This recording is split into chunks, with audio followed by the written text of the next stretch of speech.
Make some noise, everybody. Welcome to the People's Reset Mexico 2025. Make some noise to everybody waiting in line to get inside. Guys, we're waiting for you. Come on in. Everybody at home, thank you for being here with us. Wow, I cannot believe it.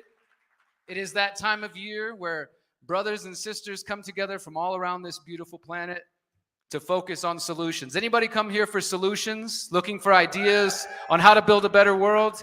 You are in the right place, my brothers and sisters.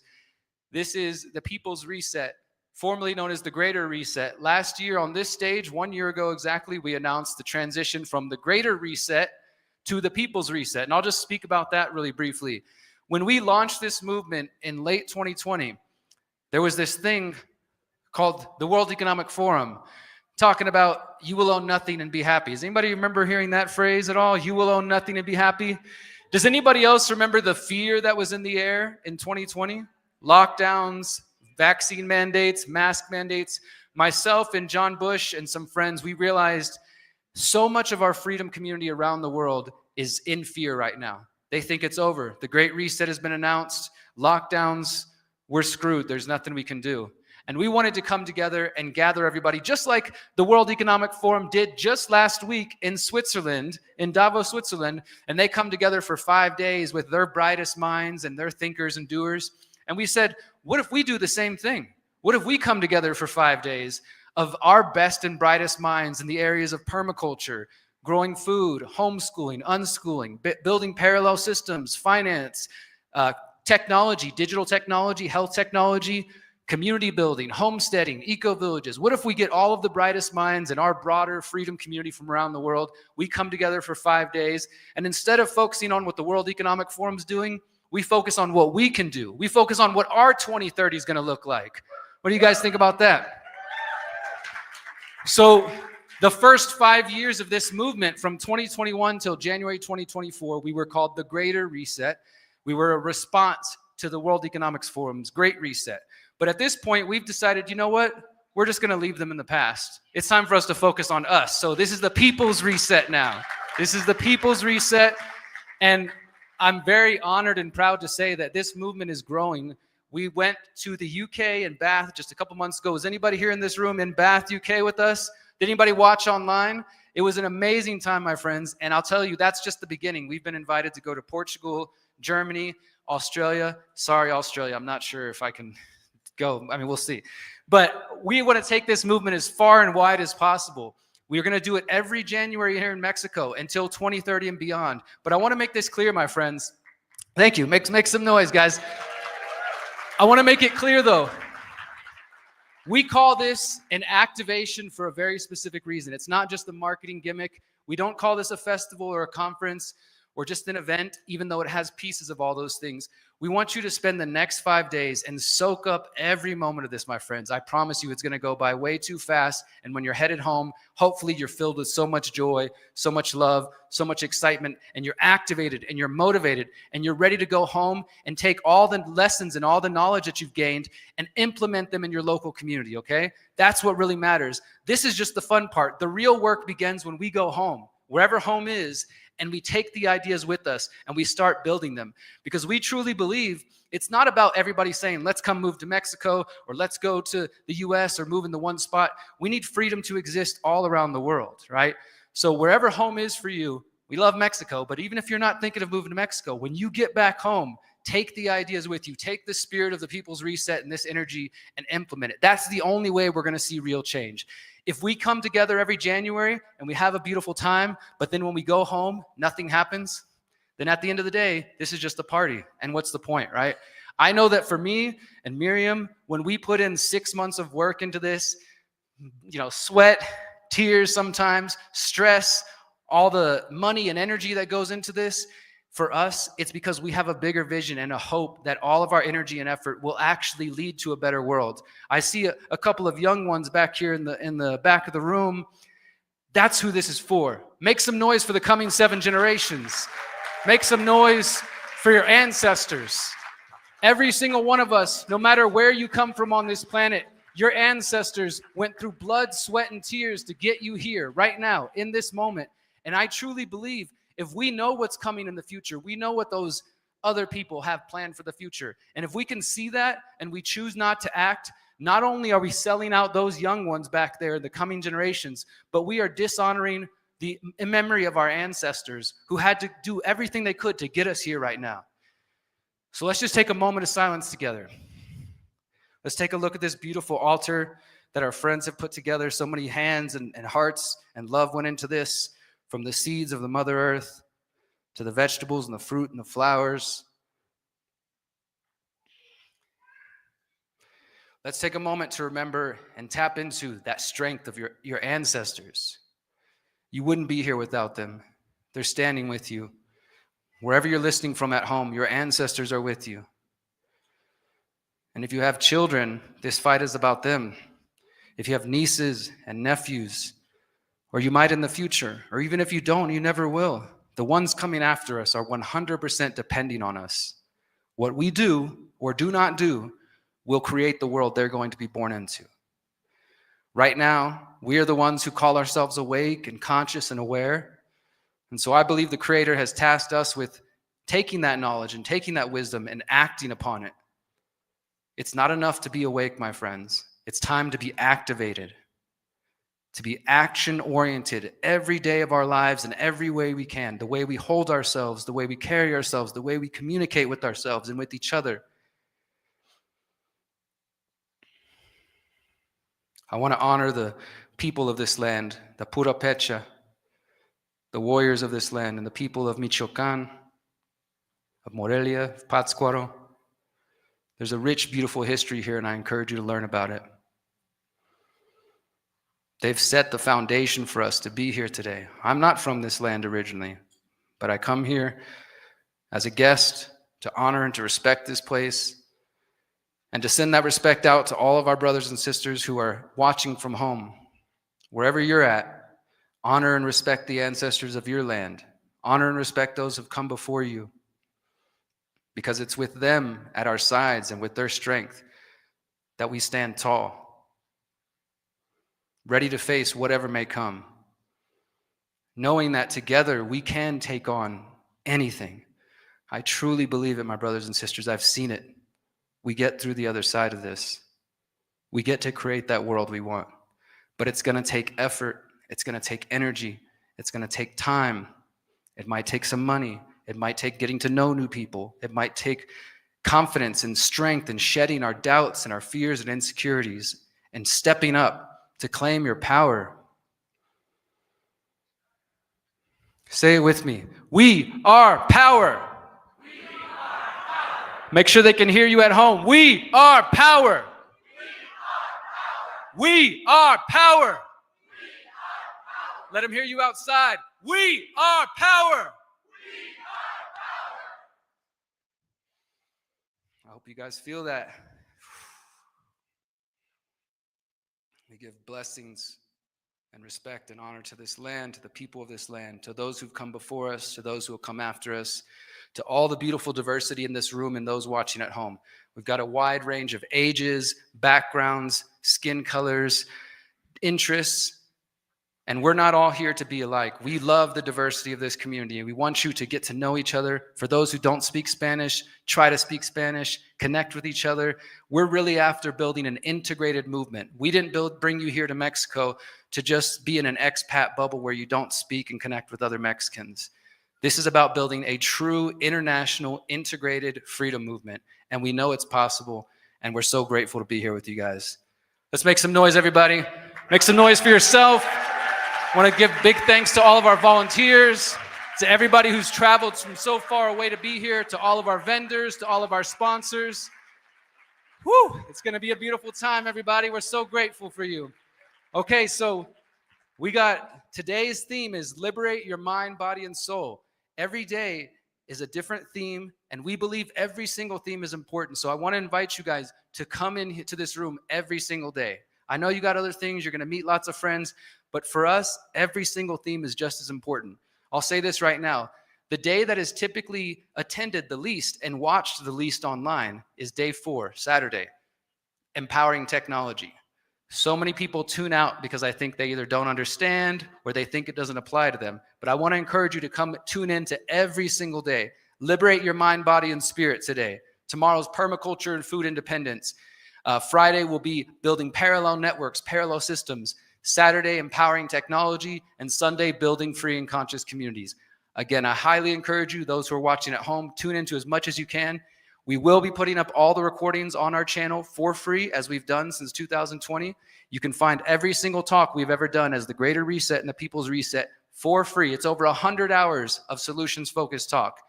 I feel like at this point, there's no excuses. The answers are out there. We just got to pay attention and apply them. But before we start today, we're going to do a little bit of an intention setting exercise. We're going to take about 10 minutes or so. And to make this be as least crazy as possible, I encourage you to do this exercise with the people closest to you. If you want to go adventure, go for it. But we're going to take just 10 to 12 minutes. And this is what we're going to do. Groups of 7 to 8 in that range. 2 questions. What is it that you're here to gain? What did you come here for? Is there a specific topic that you're interested in? Is there something that you're like, I need to meet the person who's going to help me find the land I've been looking for? Or I need to find somebody who's going to finally help me understand crypto? Whatever it is, that's what I want everybody to go around when you circle up. What did you come here to learn? And what did you come here to share? Because we all have gifts to offer and we all have gifts to share, okay? And so everybody at home, if you're sitting by yourself, make some notes, talk about this. If you're watching with friends or family, I encourage you guys to do the same. We're going to take 10 to 12 minutes. We'll come back on and we're going to get started with our first talk. Does that sound good, guys? All right. So what did you come here to learn and what did you come here to share? Go ahead, everybody. Thank you so much.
We'll do about 2 to 3 more minutes, everybody.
All right, everybody.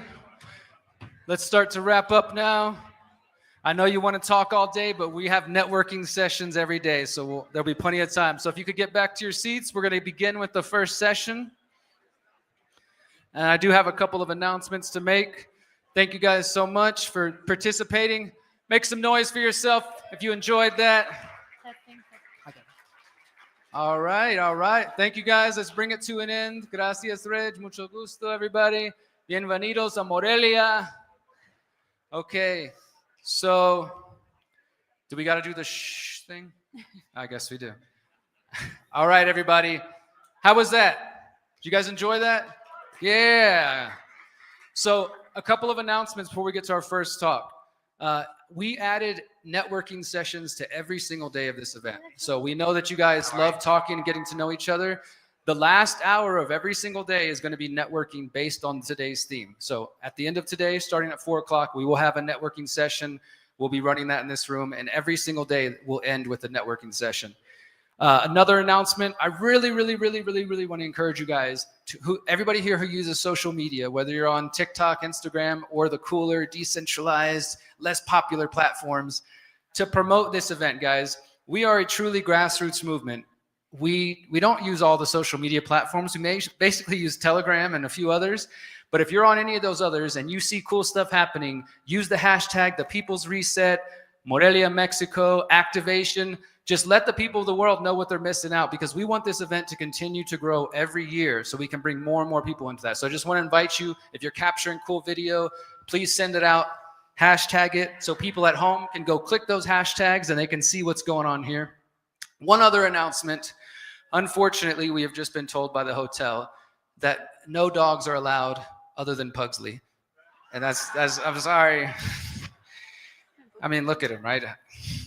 So, and I hate to say that. I know that we have a few folks with dogs, but yes, they just told us we cannot have dogs in here. So please do accommodate that request so we don't have any issues with the hotel, with the venue. And yeah, so other than that, let's go ahead and get started. We're going to start with our first presentation. And I am really honored to introduce my partner, Miriam, because Miriam is multi-talented in so many ways. If you guys haven't been to the Visionary Art Gallery yet, it's outside to the left. Go check that out on one of the breaks. You're going to see this beautiful 3-piece wood-burn mandala done by Miriam. She put her heart and her soul into that. I encourage you guys to check that out. But I've never met anybody who can literally pick up any skill, anything you give her, and she'll become an expert at it. And sometimes I have to nudge her a little bit out of encouragement and say, go speak, get on the stage. The people want to hear from you. You have something to share. I promise you it's going to be amazing. And even when she gets nervous, I remind her that she has a beautiful voice to share and that everybody has things to gain from her experience. So please make some big noise for Miriam Gomez.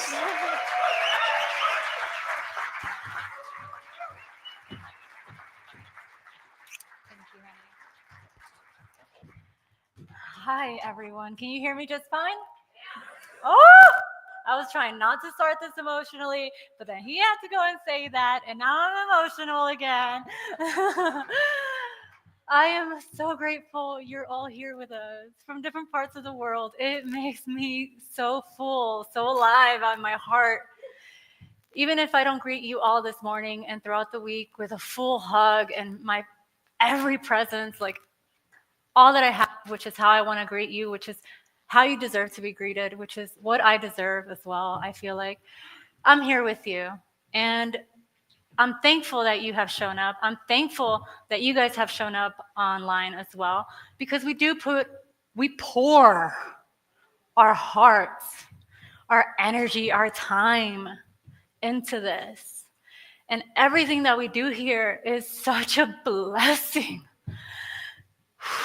Because I see myself becoming a better person through this process.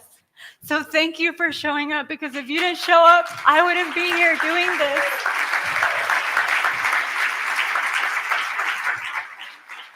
Woo.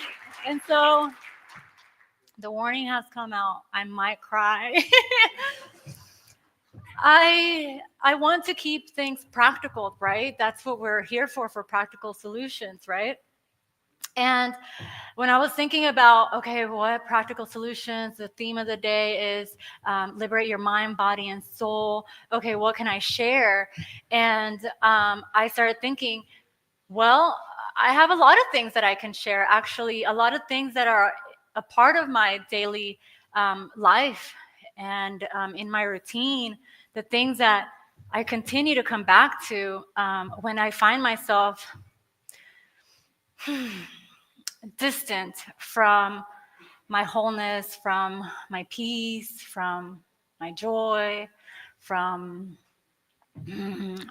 all of my focus, from my presence being there, for me just showing up with all of my presence in my prayer, in the ways that I know deep down in my heart that I want to be showing up each and every day, because more than ever, and I feel like such a blessing in disguise, but I feel like we are born at a time that we choose to be born. I feel like I chose to be here. At one point, little Miriam, I don't even remember how old I was, but I was so little. I mean, pre-teens, before preteen, I remember thinking to myself, like, I'm here on this earth, this is gonna sound a little crazy, to have the most beautiful adventure I could ever have. And you're a part of it. And I know that this is a part of it. And I know that from the little bits and pieces and the moments and the energy and the time that I do give to my own healing journey, and to learn about spirituality, and to learn about psychology, and to learn about emotions and relationships and moving forward in life in different areas, prosperity, like all these different things, that the darkness isn't something to run away from. Those things within us that are there that we're like, ugh, I don't like that. I don't like that about myself. I'm just going to put that away and like just kind of ignore it and move on with my life and keep moving forward. It's going to come back. And it's there as a blessing. It's a big, beautiful part of us that is holding energy, potential energy of who we are, guiding us to the core of who we are if we are willing to look at that darkness. So I've skipped now a big portion of the beginning of my talk, but it is what it is. So the darkness is what's helping us and lifting us and pushing us and ushering us and inviting us to step up, to see, to look, uncover. And how do we do that? With compassion, with a lot of love, with a lot of patience. How would we do it for the children? How would we do it for the dogs, for the animals? You show up with compassion. It's all right. That wasn't a mistake. It's just you didn't know any better in the moment, And we're learning. We're both learning here. Whoa! I just took myself to meditations that I have done with my inner child. Speaking to our inner child is a big part of this healing journey. And if you haven't started, and if this sounds very woo-woo to you, I was in your shoes at one point. I was. And a lot of the ailments that we deal with today, whether physical, mental, emotional, a lot of that stuff stems from the experience that we had and the things that we internalized when we were little children. And it still plays a big part of who we believe we are and how we show up in the world and what we believe we deserve in our lives. And because of that, we are limiting ourselves. And we're limiting, the way I see it too, is like we're limiting the world around us because you're full of beauty, you're full of power, you are full of your unique potential, a potential that only you have. That's so unique to each and every one of you because you have these beautiful, precious gifts that are just waiting there. And I'm sure a lot of y'all have already reached a lot of those gifts and y'all have gone so far and like integrating. And that's so beautiful. And I love being surrounded by you all because you all remind me to continue to do that work because it's so worth it. As scary as it is to go into the darkness, to face your fears, as scary as it is to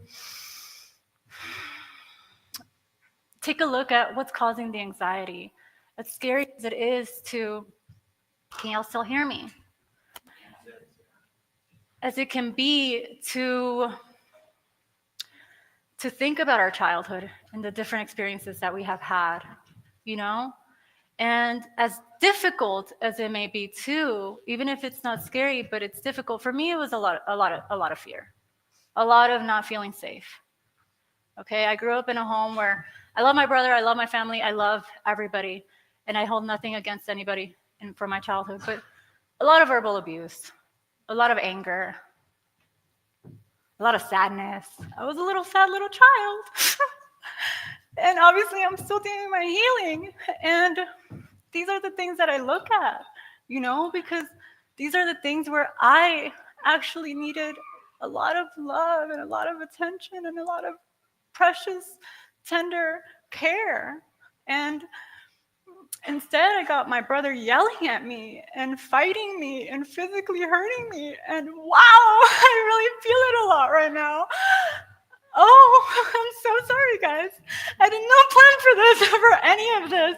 This is not even part of my talk.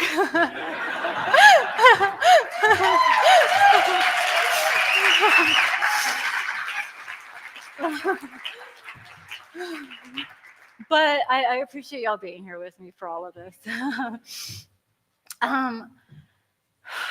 So now I get to go into my meditation. And whenever I come across a moment in my life as an adult, now in this moment, where I see an injustice or I see something that makes me angry, well, when I was a little child, I processed it as anger. No, that's bad. That means Verbal abuse, that means physical abuse. That's bad. No, no, no, no, no. Anger, get away from it. Don't be it. But that's my fire. That's part of my fire. That's part of who I am. I just took it in that sense for a good reason. And I understand why I internalized it in that way. You know? Does that make sense? Okay. But as an adult, I'm saying I'm not going to run away from anybody who I see who gets angry and just step away from the situation every single time. I'm not going to see something that causes me anger and run away from it and deny that part of myself that gets angry. I'm not. And I'm going to sit with it and I'm going to be like, that's not right. That's why it's making me angry. And just because I'm angry, I don't have to yell. I don't have to be abusive. But I can use my voice and my power to show up for that injustice, for that person or whoever. To show up in a way that is authentic to myself, that feels good to myself, but never with the intention of hurting anybody else. Always for the intention, I am yelling at y'all, so sorry. Always for the intention for all of us to harmonize, to grow, to heal, to remember that we are one, to remember that we are whole, that we are worthy, and that it is not okay. And that is part of my fire. That is part of all of our fire. So I can't deny that part of my being. And if I continue to deny that part of my being because of the experience that I had as a child, which again is very integrated in who we are and how we see ourselves and how we perceive ourselves and how we perceive the world around us. What we believe our limitations are and what we believe we are okay to be and do and see and whatever, create and everything. But this is the beautiful thing.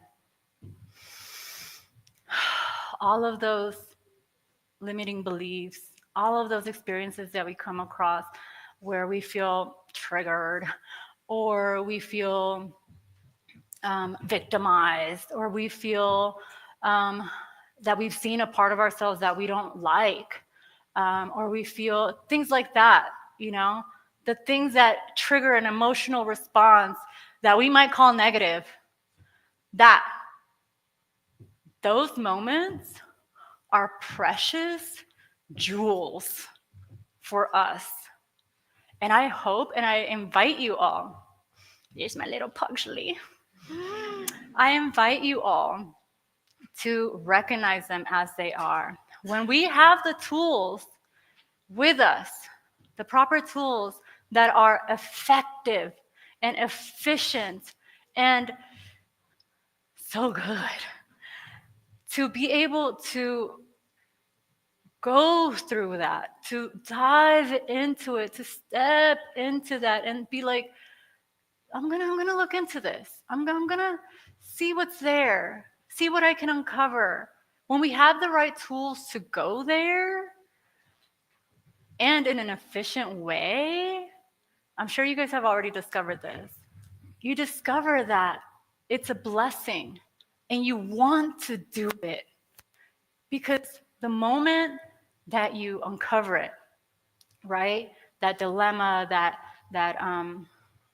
doubt, that fear, that insecurity, that challenge that you come across, all those different things. And you get to the root of the belief underneath it.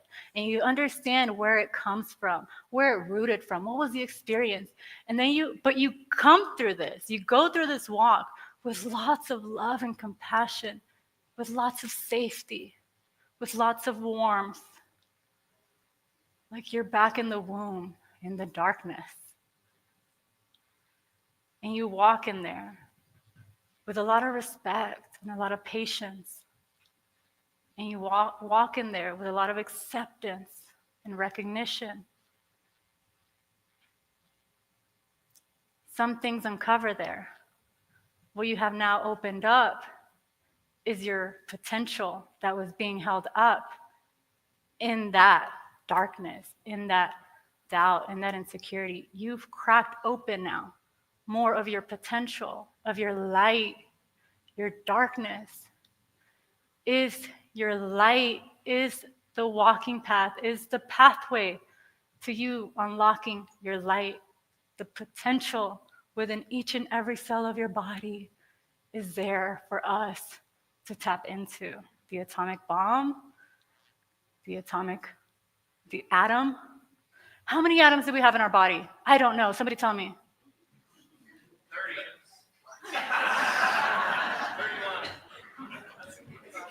Wow. Well, good thing we don't really need that for day-to-day life. But do you guys get what I'm saying? They built the atomic bomb with the atom, with the energy of the atom. And we have billions, let's say, of atoms inside of our bodies, meaning we carry that potential energy, that power within each and every cell of our bodies.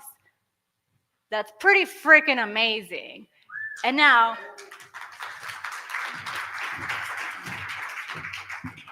when we're thinking about the things that are happening in the world, the reasons also too why a lot of you guys have shown up for practical solutions, right?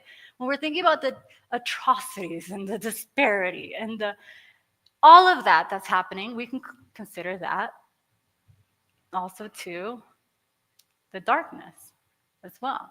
And it is very scary, and it is very frightening, and it is very angering. I'll be the first to say that. But I feel like it is inviting us right now. Each and every moment that we come across something, and each and every day, because I know y'all have probably been going through some very challenging times lately. I know I have. I know Derek has. I know our families have. And I don't know much about astrology. I don't know a lot about it, but I feel like the planets and the stars and everything is here supporting us. The earth, the elements, spirit, creator, the divine, our ancestors, angels, guides, the future generations, all supporting us. And it's not like the challenges are like here to bring us down. I feel like all of the challenges are here to invite us to grow, to unfold into who we are, our full power, our full authenticity, to come back to it, to recognize what we picked up along the way that does not belong to us. That wasn't me, that was Auntie who said I was ugly or not pretty enough. That wasn't me, those were the kids being bullies at school. And we recognize that when each and every one of us does that work efficiently, then we can count on each other with our full power that we are going to show up for each other no matter what the situation calls. And we are being called to some strange situations. And it seems to be getting stranger and stranger. And so we need each other. We need to be able to actually count on each other. That's what's actually going to be able to build strong relationships and community. And when I know that you're doing the work, when I know that I'm doing the work, it gives me that security. It gives me that peace of mind. So thank you guys for showing up. And I want to remind you to remember that a lot of the answers, we're here to look for practical solutions, which is amazing, bless you. Remember that also too, a lot of the answers are not outside of you, they're inside of you. A lot of the answers you've already come across, but you've ignored them. That's why you continue to seek. And you know how I know that? Because that's been my story. I have so many supplements at the house. Do y'all relate? But when I'm like on Instagram, or I see John's post or somebody else, they got the the new mushrooms and all the herbs and all these different things. I'm like, I want that. Or like the new pimp mat or all these beautiful things. I'm like, oh, I want that. Oh, I want that for my healing. Oh, I want that. Wait a minute. I don't need to spend my money all the time. I don't need to consume, because I already have what I need. I already have things in my kitchen that will help me with my healing. So what am I going to do now? If I'm looking to strengthen my immune system, if I'm looking to balance my hormones, if I'm looking for all those things, Miriam has already spent hours researching all these different things. Yeah, she has all these herbs and supplements in her kitchen, but she's still scrolling through Instagram looking for that information. What? So instead of consuming and thinking that I need, I'm going to look into what do I have now that can help me and support me, and steps that I can take now to show myself that I'm already supported. I'm already healing. I already got my answers.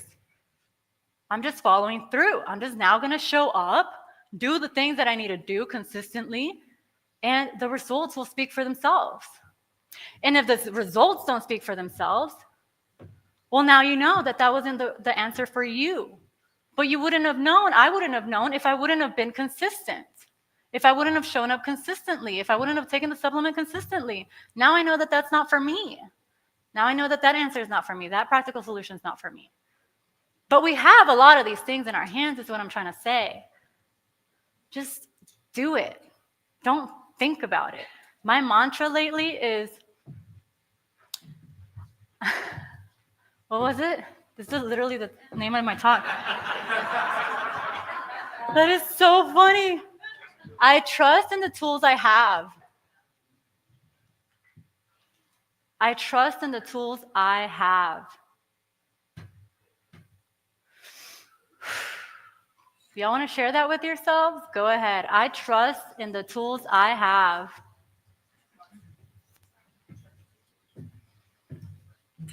How much time do I have left?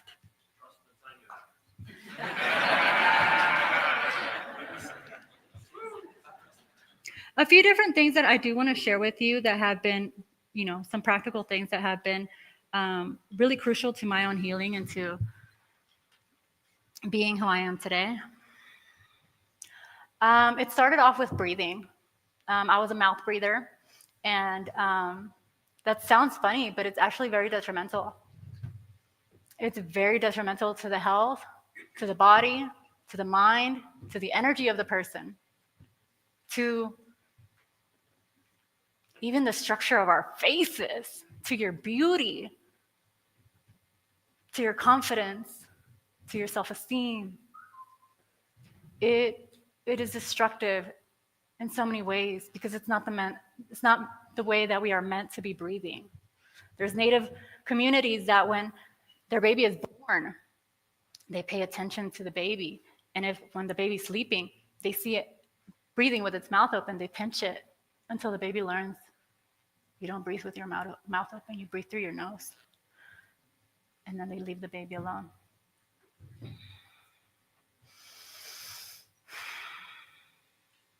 Our breath connects us to our spirit. Our breath connects us to all that is divine within each and every one of us, within each and every thing in life, in creation. It connects us with that which connects us to the divine. So I invite you to be conscious and aware of your breath and to learn to breathe properly if you are a mouth breather. If you are breathing and snoring, fix it. If you are breathing through your mouth and you are snoring, fix it. You are going to be doing a lot of good for yourself. And if you need some tips for that, I won't go further into it, but come talk to me. I would love to talk to you about mouth taping.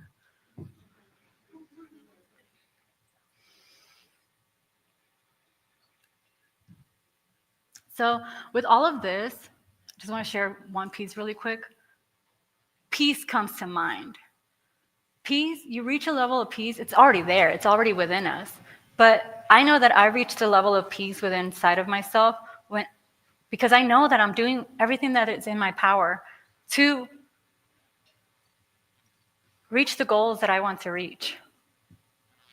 So then anxiety has no space to creep in because I'm being proactive. So I invite you guys to be proactive.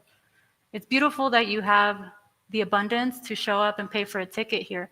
Definitely be proactive with everything that you find in this conference that speaks out to you. If it speaks out to you, really let it sit in and integrate it. Make the time to integrate it. Think about it. What does integrating this look like in my daily life? Maybe write it down if that helps you. I like to write things in big, bold letters right in front of my mirror, or put the things that I need to use right in front of me. And trust in those tools and trust in those solutions that you have. Definitely be proactive. So meditation and prayer has been a big one for me in my own healing, in my own journey. Adaptogens have been a big one. Floral essences. Flora Alive. This, guys, I don't know how much time I have left, but Flora Alive, if you look it up, it's really amazing. It's like flower essences, but on another level.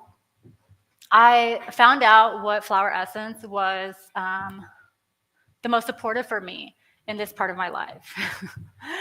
And it turned out to be a flower that is here to support and remind me and reconnect me with my self-esteem, my self-worth.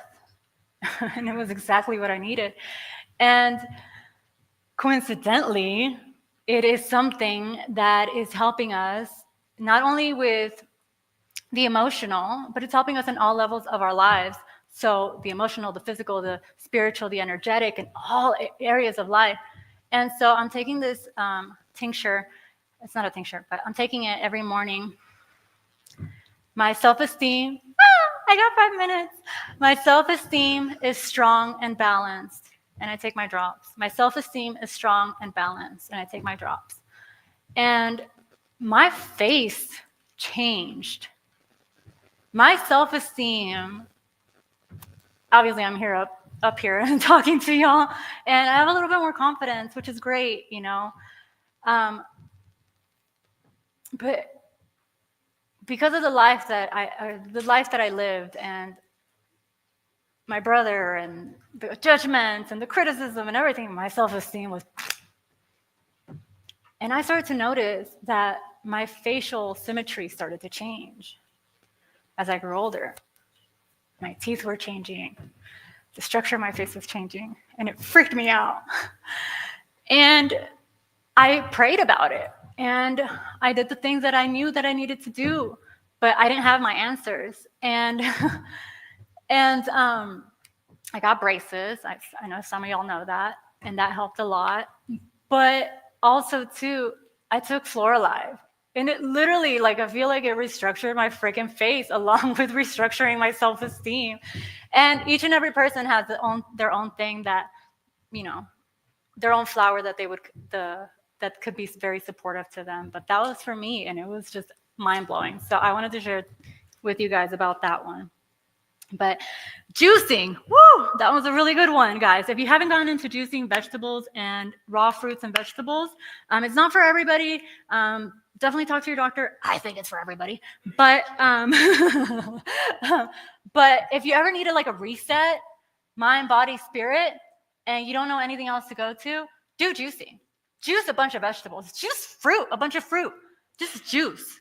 And you will see a big change in your life. And that will be a stepping stone to the next level of your healing, to the next level of restoration, to the next level or the next thing that you need to do for your own healing. Trust me, the moment that we start taking steps and that we start taking action, the answers start coming. The next step starts coming. The next thing that you need to do now is coming because you've made the effort, because now you've reached another level in the game. You've reached another level of your healing. So now you're open to reaching the next level of your healing. And that's what we're here for too. Another big one that has helped me is the 4 agreements. Has anybody here read the 4 agreements? Yay, we started reading it with my mama. It's so good. If you haven't read the 4 agreements, this book talks about the different agreements that we make with ourselves and with each other. Well, pretty much the agreements that we make with the world around us. And that we're all living in our own world, and We don't need to take things personally. It is very important to be impeccable with our word, which I'm definitely practicing more and more each day. Don't take anything personal. Be impeccable with your word. Always do your best. Always do your best. We're stepping into it each and every day, and our best changes each and every day, and that's okay. But as long as we do our best, that's what matters. And the last one, tell me. That's awesome. I don't know how you say assumptions in Spanish, but that is a really good one. That not making assumptions is very. I have seen how us making assumptions gets us in trouble, especially in relationships. So read the book if you haven't, get a little familiar with it, and get a refresher in life, because just those 4 little agreements can help liberate us, mind, body, and spirit. So share it with the people you love, because I feel like that book is so simple and gets to the heart of a lot of things that cause a lot of imbalance and challenges in relationships that don't need to be there. And it can be more easygoing, and we can get to a point where we're just supporting each other along the way even more, and we're able to show up for ourselves and for each other if we just get these 4 agreements out of the way, and they're at the core now. So I gift it during Christmas.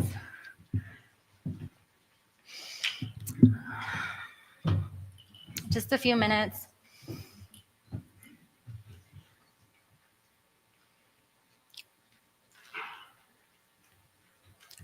I walk through my day, and I trust in the tools I have.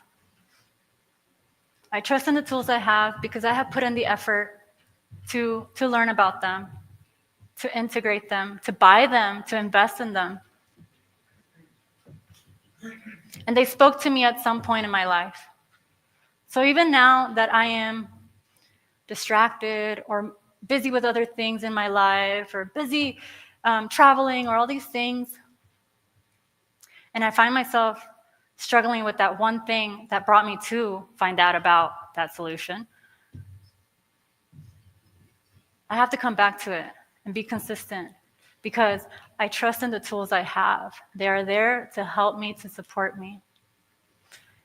If you guys need or would like some support with your healing journey, I started this process called To Be Magnetic.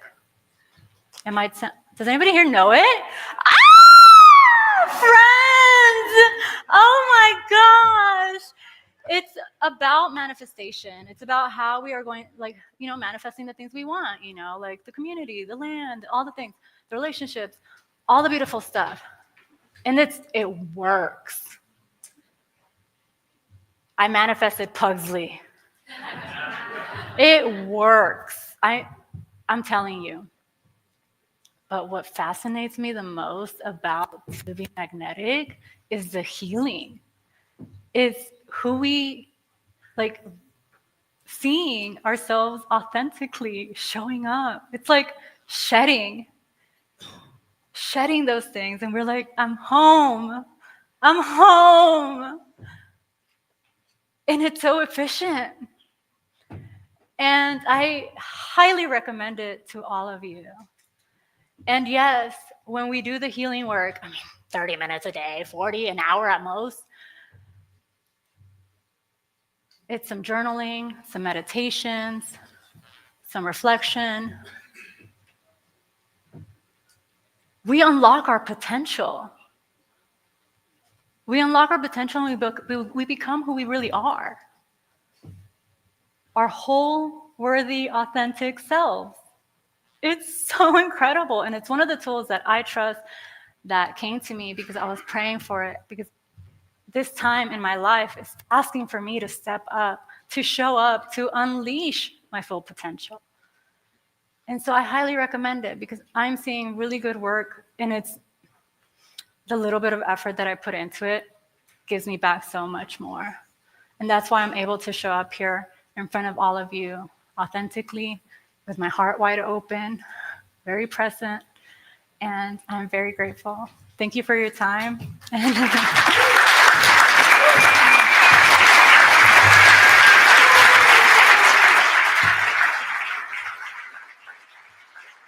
Yeah, make some more noise for Miriam. Keep it going. And for Pugsley.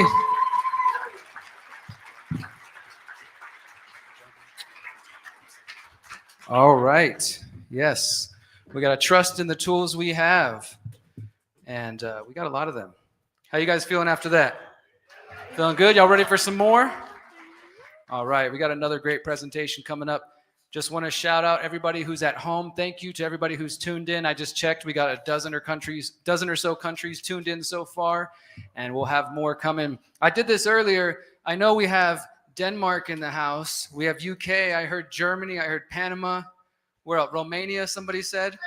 Texas in the house, of course. Canada. Awesome. Finland, yes. Costa Rica. Peru. All right, beautiful. What was that one? Yeah, we got a lot of Canucks in here.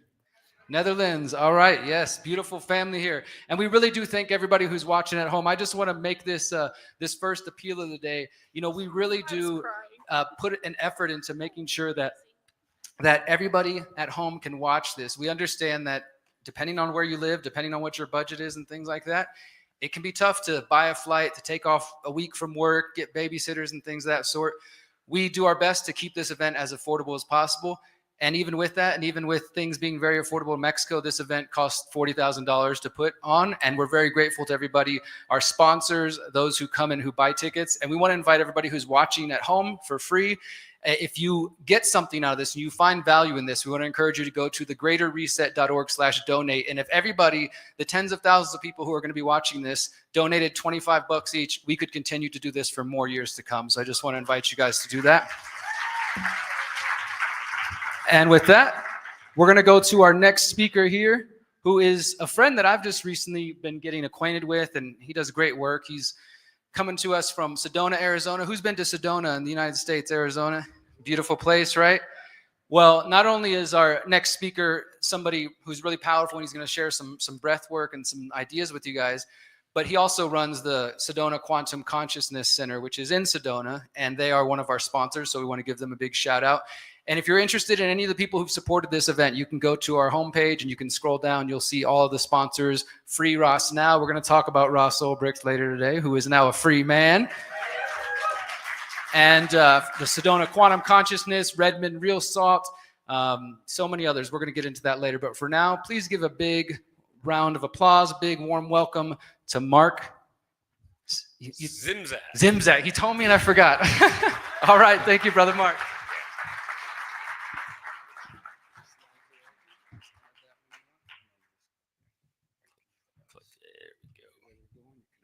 There we go.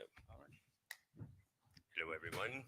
So my name is Mark, and this talk is sponsored by Sedona Quantum Consciousness. At SQC, we are a PMA, by the way. You will learn more from Bradley about PMAs. And we are about helping people amplify energy, vibration, and collective intention. Sure, there we go. Is that better? Okay, thank you for that. All right. So we're about amplifying energy, vibration, and intention, collective energy, vibration, and intention to make the world a better place. We help people get into flow states, become more particle or become more wave function than particle, right? As we move our ascension path and we move into this greater possibility and human potential, we have to move away from this material space all the time and move into this innate capacity that we have, which is part of the wave function, right? Or we can bring about the change without a lot of grit and energy and ers and ahs, right? And moving into a space of manifestation, right? Bringing it in through the quantum field. And so this is what we're about at SQC. But we have to start with something a little more basic. And my background is in, I was an engineer for many years. I was a meditator. I have probably 20,000 hours on the pillow through Sri Ramchandra consciousness. But then about 7 years ago, I went back, 8 years ago, 9 years ago now, and got a degree, a master's degree in applied breathing sciences, right? And how many of you like to breathe? Good. All hands should be up, right?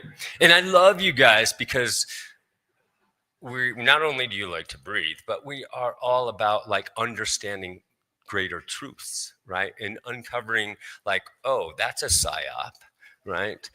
And I have some uncoverings, some truths for you with this master's in applied breathing sciences. And I went here because I was asthmatic all my life. Some of you who know me, I was this kid that was just in the hospital all the time. I was in bad shape for a good chunk of my life, into my 30s, in fact.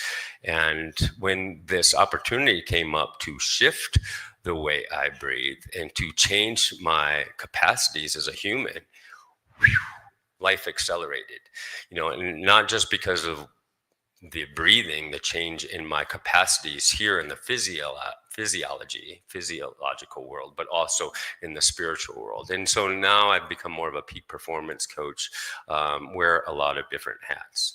Okay, so where are we? Let's see, is the slide up? Okay.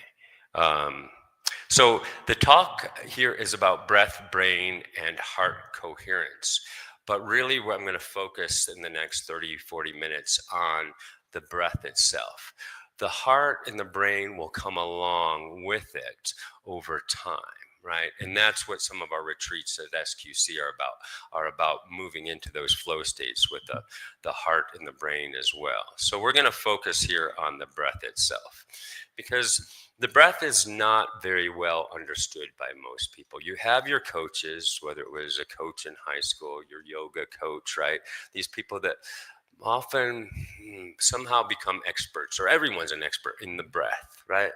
And it's one of those aspects of human health that are really important. And we make assumptions again on what is the right way to breathe. And most people really don't know.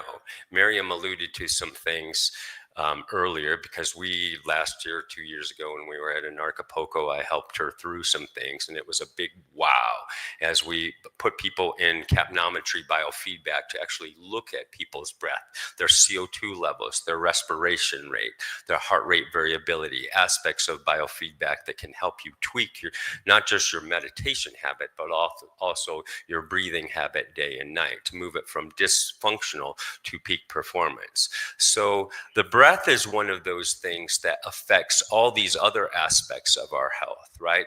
Our nutrition, our hydration, our sleep, our emotional balance, and even exercise, right? And all these things also affect our breath. So they're intertwined. So getting this right is worth a little time, because it's going to have a profound effect on your being, on who you become, and your health and your outlook on life. Okay, I won't go through, this. I kind of mentioned it. The dysfunctional breathing, if it is there, often creates a lot of stress in our life, knowingly or unknowingly. And we'll talk a little bit about that, and then we'll look at the breathing myths that are out there, and the chemistry of breathing, and the impact that breathing has on our symptoms. Like I mentioned, asthma for me, right? Anxiety. There are a whole host of symptoms that come about if we do not have functional breathing, versus the vitality and the capacities that we can have on the human potential chart if we are in more of the optimal range. So we don't have time to go through this breathing health quiz, but on the Sedona QC website, sedonaqc.org or breathing.coach website, there is this breathing health quiz that you can take to see where you are from a symptom standpoint on how well you breathe. Another way to go about determining how well you breathe, well, we'll get to that in a minute. I'll mention that once I learned, got the schooling and the education around this, I went back to my family and I looked at my children, and they're now in their mid-20s, and I looked at pictures and go, oh, because my daughter had heart issues at a young age. My son had anger and emotional issues. My father was a marathon runner, but then had a heart attack by the time he was my age now. My aunt was ADD all over the place all the time. My family was full of this like dysfunction, and I put them all on my capnometry biofeedback, and oh, what an eye-opener it was. Their chemistry was way off. And this had a profound impact on who they became in some of these less functional ways of being. And so we shifted that over the past 10 years. So right within my own family, I saw a lot. And then I've gone on within the past 10 years to help thousands of others in the way that they breathe and perform in life. So we're going to take a small test right now just to look at your what I call respiratory fitness. And since we've been sitting for the past hour or so, you don't have a lot of need for air. So we're going to just take a light breath in, kind of a light breath halfway out, and then we're going to pause. And I'm going to count, and you're going to see how long it is until the first urge to breathe. Not how long you can hold your breath, because that could be a minute to 2 minutes for some of you.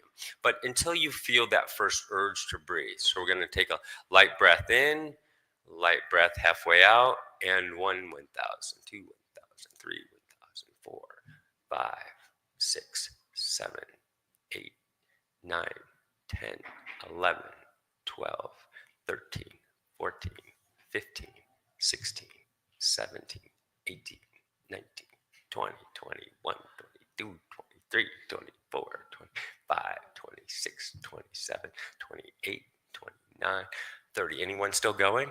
Kudos to you if you are.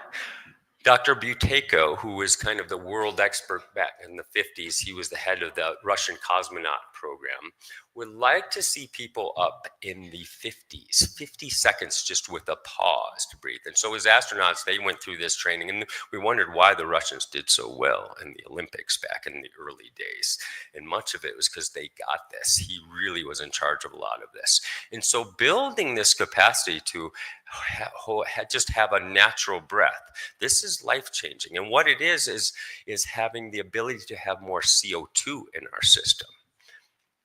So some of the breathing myths out there is that we need to be mindful of breathing all the time. No. Ideally, we want to work the breath. It's part of our autonomic nervous system where it becomes automatic. We want it to work for us. We have shit to get done. We don't want to have to be thinking about it all the time. We can't day and night. So we want to build our capacity to breathe well without having to think through it. So on occasion, we may need to be mindful of it while we're building this new skill set. But in the end, we want it to be automatic. CO2 is a waste gas. Anything but the truth. And we'll talk about that in a little bit more in a minute. More air, the better. Again, psyop. I need to extra oxygenate myself. No, I teach people how to breathe less. Less is more in this case. And that chest breathing or belly breathing, it doesn't matter. Mouth breathing or nose breathing, it doesn't matter. Anything could be further from the truth. Okay, so dysfunctional breathing equals stress. Up on the slides, you don't have to really look at that, but it's really just showing that there's a lot to this. That's why there's a whole master's degree, and it's a lot of physiology, chemistry, Krebs cycle stuff, and how our CO2 and how the breathing affects the chemistry within our body. So it's not just about, getting oxygen in and CO2 out. There's much more to it than that. CO2 being just a waste gas. Not at all. Actually, 17% of the CO2 that we breathe out it's only 17%. The other 83% of the CO2 that's created at the cellular level in cellular respiration, is used within the function of the body itself. So we don't want to be over breathing, hyperventilating, or Wim Hofing it all the time, or holotropic breathing. I mean, those are great tools. They're okay tools on occasion for an experience, but many people go home thinking, I need more of this, get into my sympathetic. Not if you want to live longer, not if you want to perform better, not if you want to run circles around those younger kids and on the tennis court or whatever game you play. So CO2 is important for these reasons. It regulates the pH throughout the body. A very important aspect of our health is the pH of the interstitial fluids, the cerebrospinal fluid, the intercellular fluids, right? And that needs to stay in a very narrow window of close to 7.4, a little bit alkaline. Beyond 6.9, 7.8, that's fatal. So we really want to keep that in a narrow range. And breathing is what actually does that, because pH is a function of our bicarbonate buffer system, HCO3, over CO2 with a constant there. So what is CO2? Well, CO2 is the way we breathe. So if we give off a lot of CO2, if we're hyperventilating, if we're, during yoga, we're listening to the yoga teacher all the time, breathe, breathe, breathe, when we're not doing that much exercise, we're actually moving quite alkaline, and it's called respiratory alkalosis. So our pH is going up. Since our CO2 is going down, our pH is going up, and that's not healthy. I'll skip that. Okay, so there's this thing called Bohr's law that we learned in the classes that I took. And Bohr's law is about oxygen being released only when there's enough CO2 on the blood cell, right, on the hemoglobin. So interestingly enough, you actually are getting less oxygen if you don't have enough CO2 in your system. So through hyperventilation, we think that, oh, I'm getting oxygen. Yeah, you're getting oxygen into the circulatory system. But unless you have enough CO2 on the hemoglobin, it's not going to get released to the blood, to the tissues, organs, brain, these things that need it in the body. So this is where having that right amount of CO2 is really important.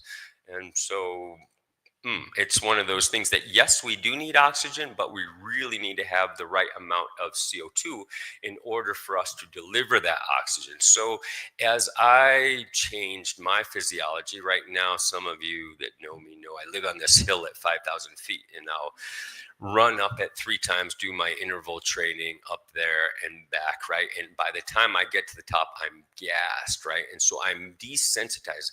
I'm using up all that oxygen, and I'm building up more CO2 in my system, right? That's why we breathe, to get rid of the lactic acid buildup in our muscles.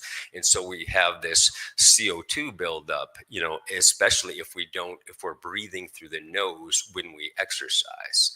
And so this is one of those ways to build up more CO2 in our system and actually get more CO2 in our system so that the oxygen can be delivered better. And then you are you are a breathing machine. You're very efficient with the delivery of oxygen to the system.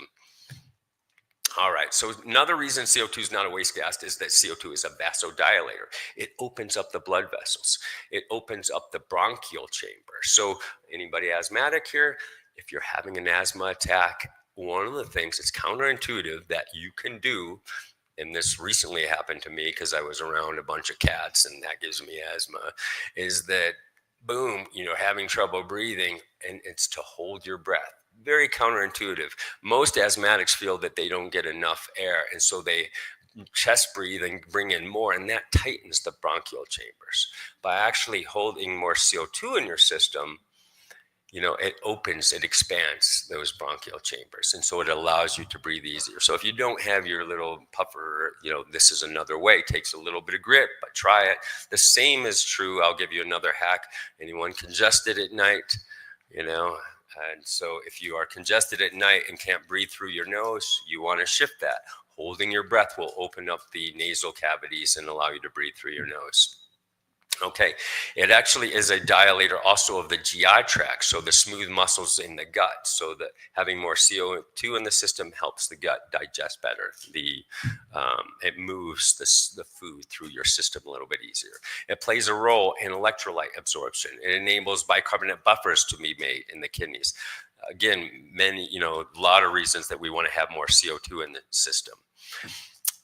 So myth number 3, more air being better.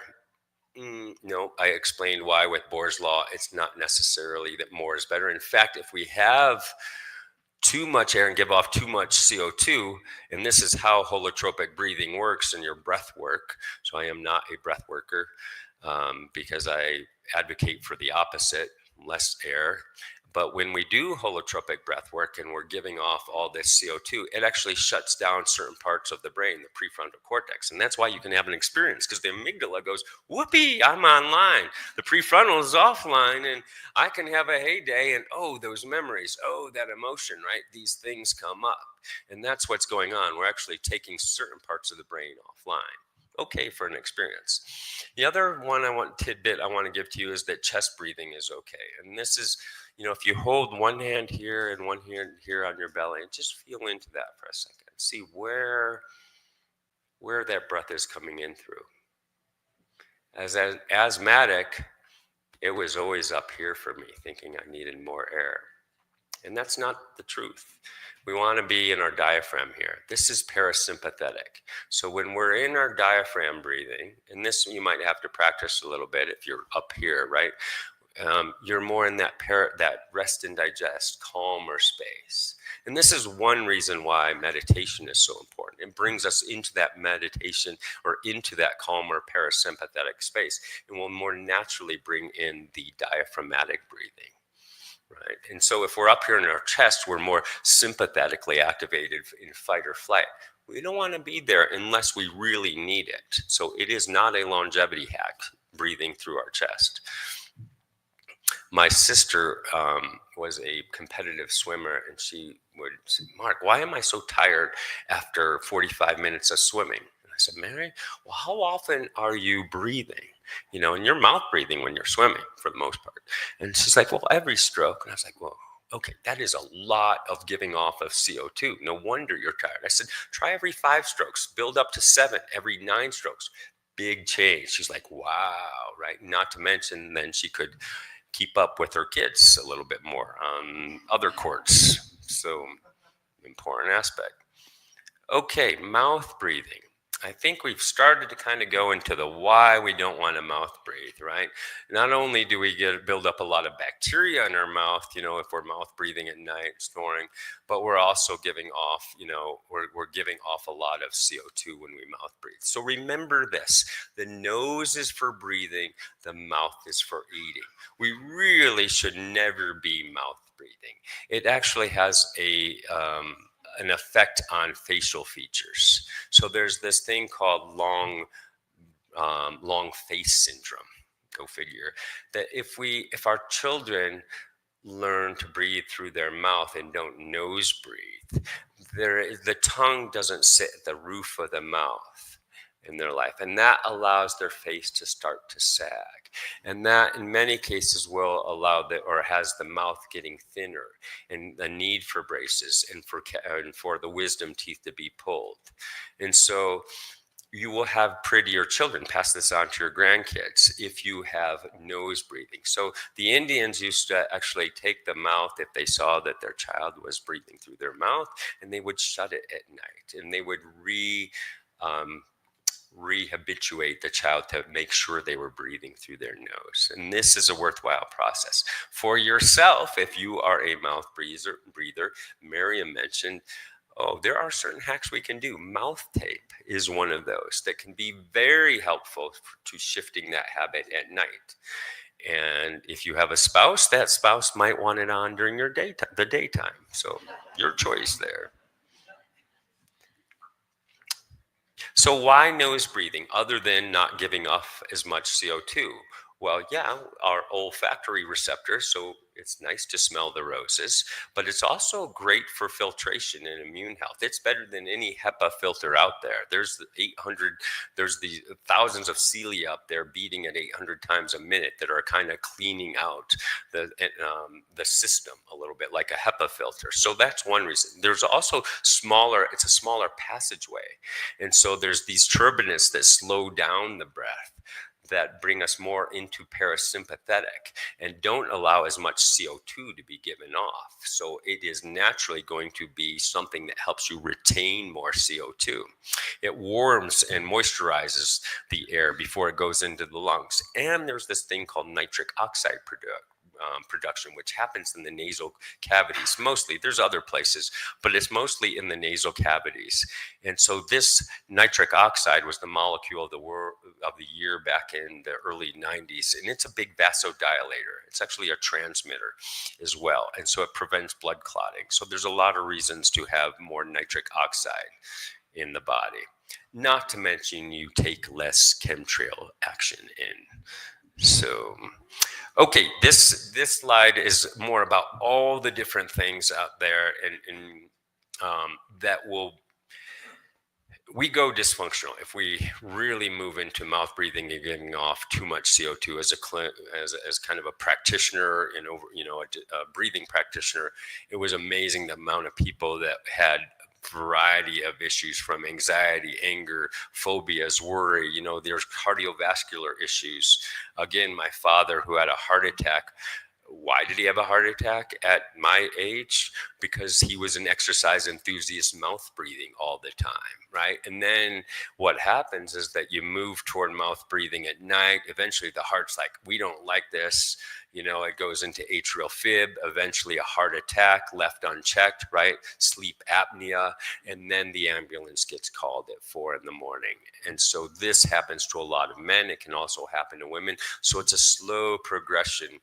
It's a slow slope toward, a place that's not healthy. Not to mention you're not feeling as good either. So the opposite is true if we go in the different direction. So when I got my father onto this was closer to 70 years old. He's now 84.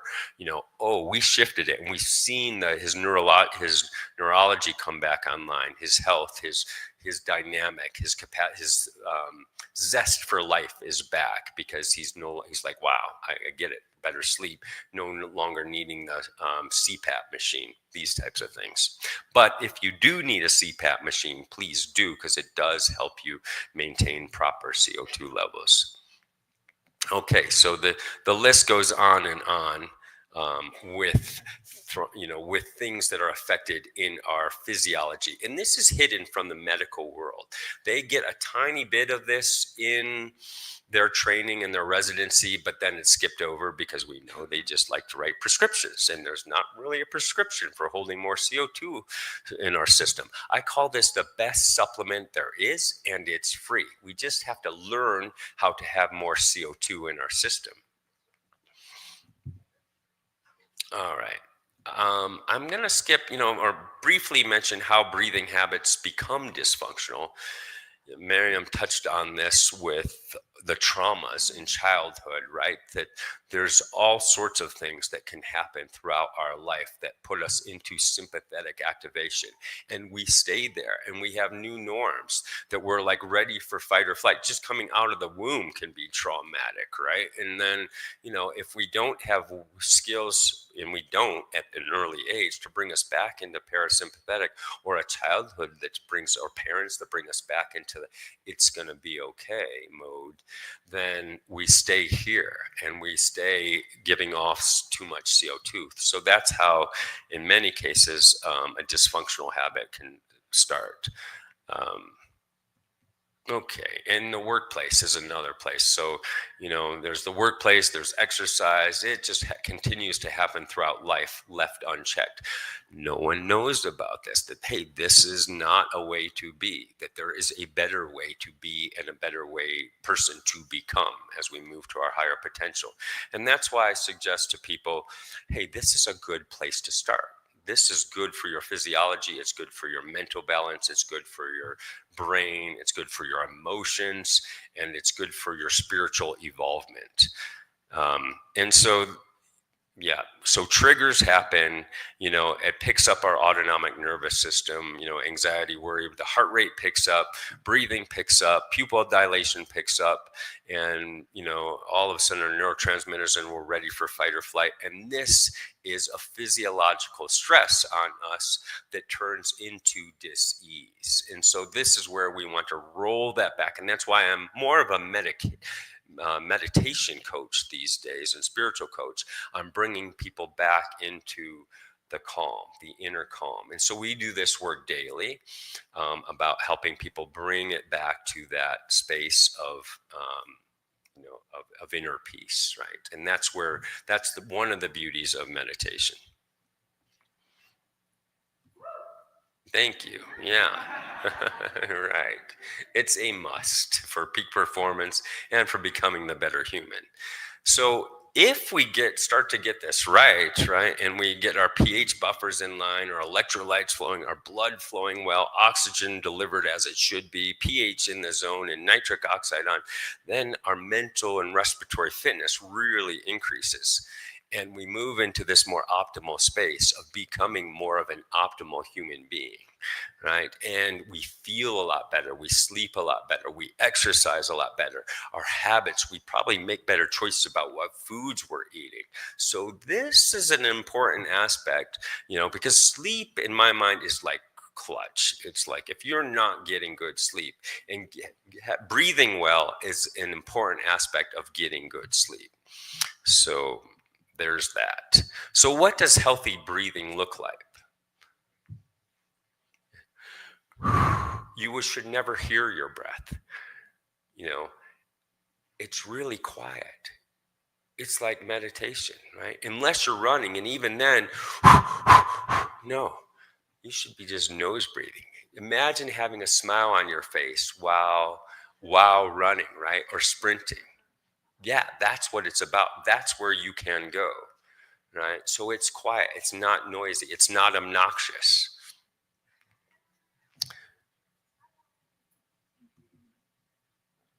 Okay, so how do we get from here to there? How do we move from this space of I'm not feeling the greatest to I do want to? Well, you have to ask yourself, do you have some grit? Do you want it, right? Because this does take grit. Like anything, it's going to take a little bit of training and to get this new competency of breathing well. And so you first have to have the education and belief that, I need to make a shift. And hopefully I've inspired some of that here. If you want more, come to Sedona and we can actually help, run you through the drills on this.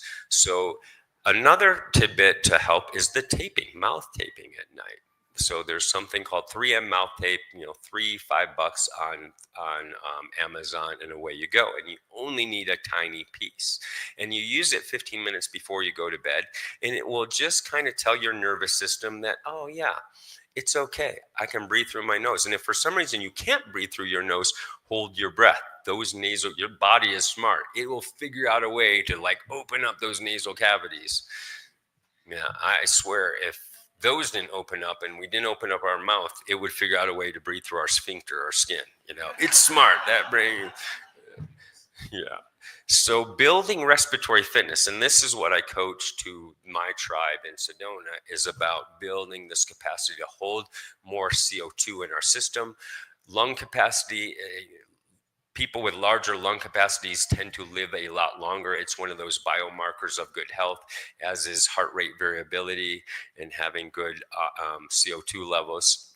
So capnometry biofeedback, we don't have time here, but those, I may be around. I brought my equipment, and if I get time for a breakout session somewhere, I'll actually put some guinea pigs on the capnometry, and we can see and tweak the breathing habit and see what happens when we breathe Wim Hof or breathe pranayama, alternate nostril breathing, or different kinds of breathing, and see what happens to our CO2 levels, our heart rate variability, and how much our heart loves us when we breathe at a certain rate. Yeah. And so seeing that will often shift people. It's like, okay, I got to remember to do this. Right. And then there's the whole, when I was a practitioner, okay, what is it you do? I don't want to change your lifestyle, but how can we take what your life looks like? Like, what do you like to do for exercise?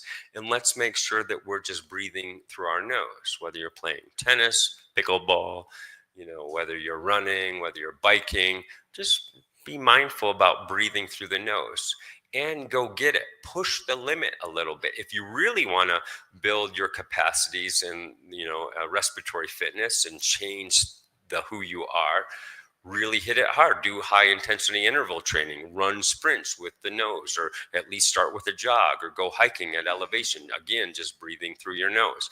These are things that you can do to shift your physiology and then your capacity to be a better human. This also develops that inner calm. Again, I'm an advocate for heavy meditation and prayer. If one advertisement, because I don't want, one thing that I do to help people out in general and help the world at large. Many of us know, because we throw some big parties in Sedona at some of my event centers, but we always stop at 9 o'clock for 9 o'clock prayer. So there are thousands of people, if not tens of thousands of people around the world, stopping at 9 p.m., whatever time zone you are in, to just sit for 10 to 15 minutes. My parents have been doing this with me and other family members for 10 years now, and I've been doing it for 25. And it's really about sitting there for 15 minutes and lifting human consciousness. The more people we have at once just lifting human consciousness, so it's just a heart, it's a thought, it's an intention, and then it's a joy of sitting there in 15 minutes of this has happened, right?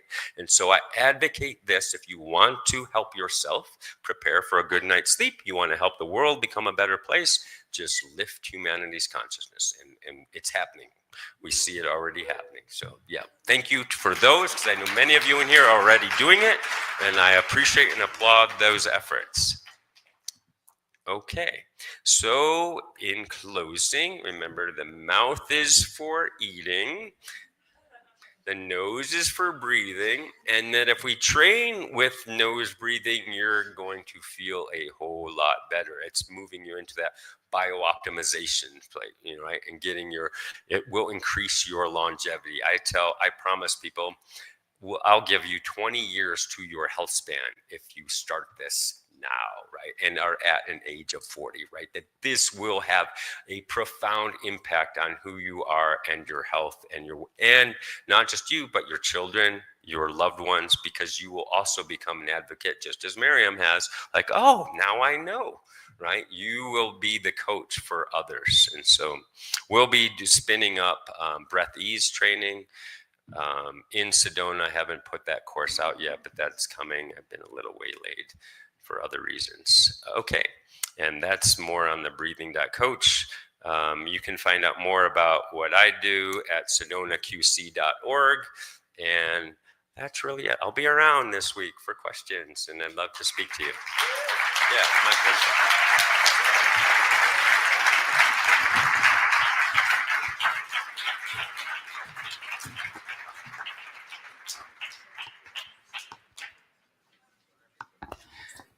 Make some more noise for Mark. That was amazing. Thank you, brother. And as he mentioned, Sedona Quantum Consciousness is one of our sponsors, and we're really grateful to them, to all of our sponsors. We got one more presentation today before we go to lunch. How's everybody feeling? You guys ready for a little bit more? Hope you guys are all doing well at home.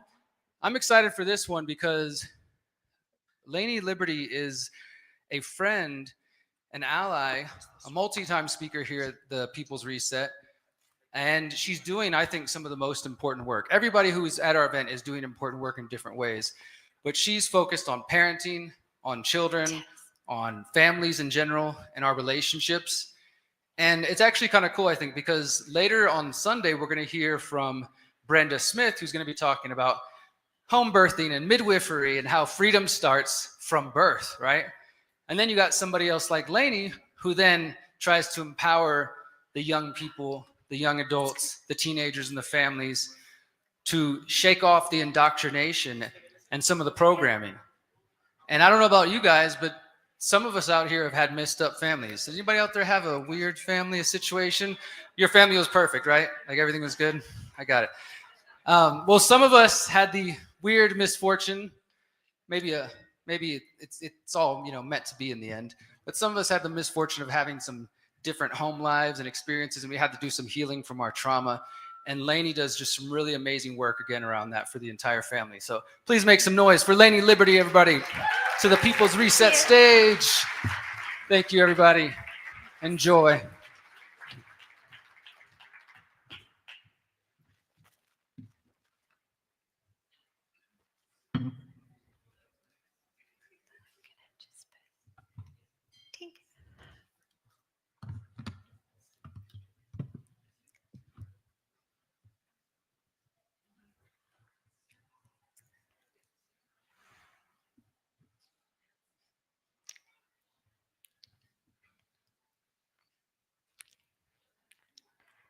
The best and longest self-development course I've ever taken is called parenthood.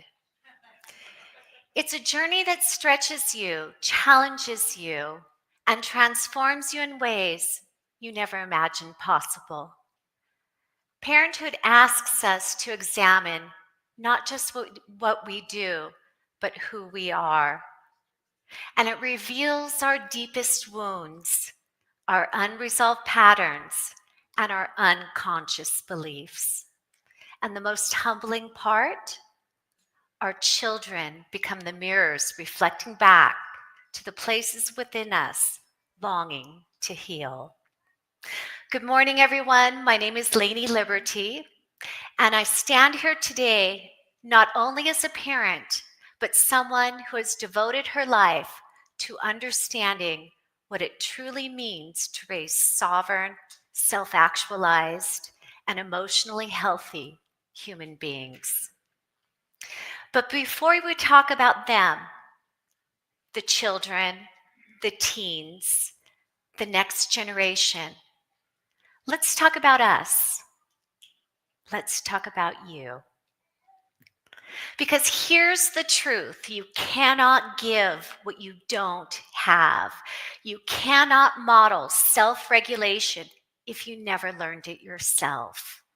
You cannot teach emotional safety if your own inner child never felt safe. And you cannot create partnership-based relationships with your children, with your lovers, with your community, if you're still operating from unhealed wounds rooted in authoritarianism, fear, or control. This is where the journey begins. It begins with you, with your healing, with your decision to stop the cycle of pain and trauma that has been passed down through generations. And I'm not here to tell you it's easy. I'm here to tell you it's worth it. And I'm here to tell you that our future depends on it. Let me share a story with you.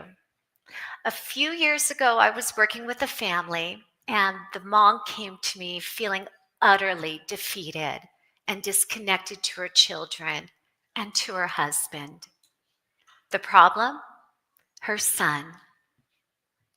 She complained about how her teenage son had grown distant, angry, and defiant. She described their relationship as a battleground. She desperately wanted him to change, to listen, to respect her, to behave. But as we dug deeper, it became clear that her son's defiance was a reaction to her own unresolved pain.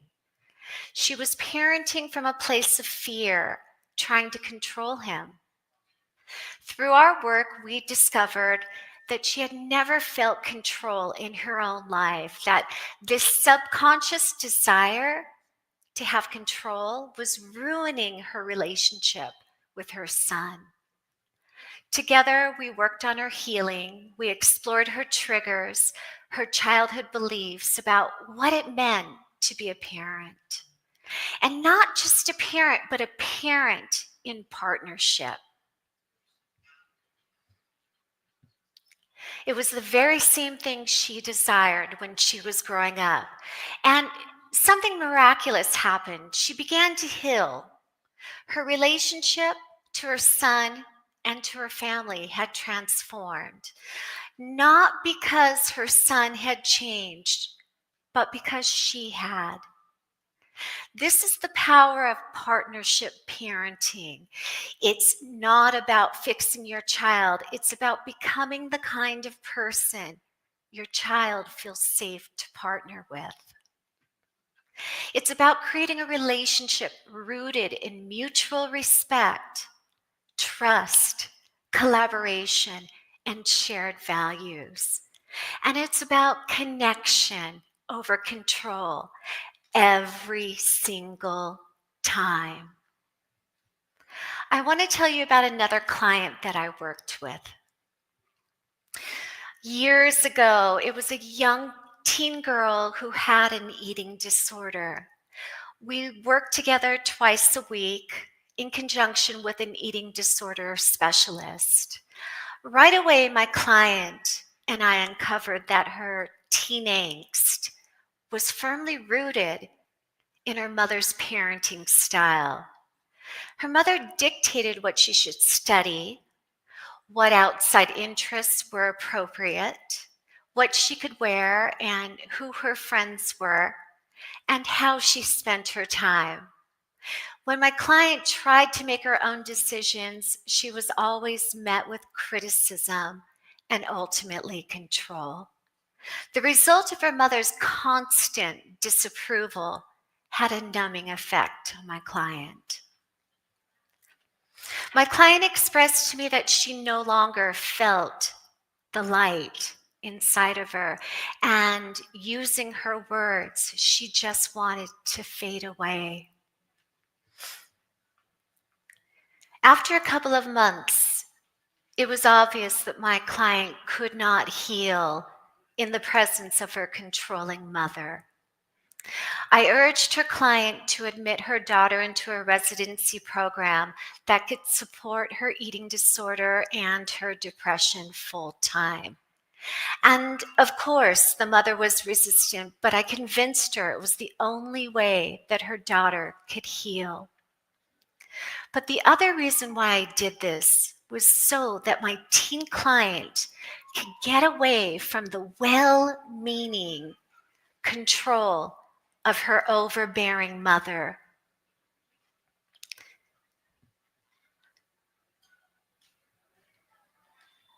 In order to learn who she was outside of that system of control.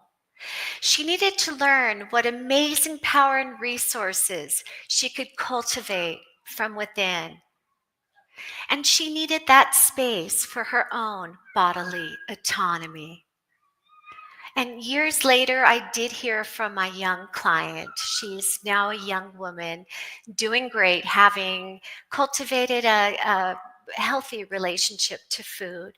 She's also living on her own and making her own decisions. So healing is possible. The way that we parent our children has a profound effect on who they are and who they will become. If they feel safe to follow their own inner guidance, live in alignment with their own values, they are less likely to be controllable as adults. Think about this. Those that are controlled as children are easier to control as adults. Now, let's take a moment to reflect. So, please raise your hands if any of this feels true to you, and do leave your hands up. How many of us were raised in a household where respect was demanded and not given? How many of us grew up in an environment where love felt conditional based on behavior or achievements? How many of us were yelled at growing up? Some of us yelled at on a weekly basis, some of us on a daily basis. Yeah. And how many of us grew up feeling like our emotions were dismissed, punished, or ignored? Yeah. Look around. We're not alone. And together we have a lot to overcome. But we can change this dynamic. So hands down. This is not a critique of our parents. And in most cases, they did the best we could.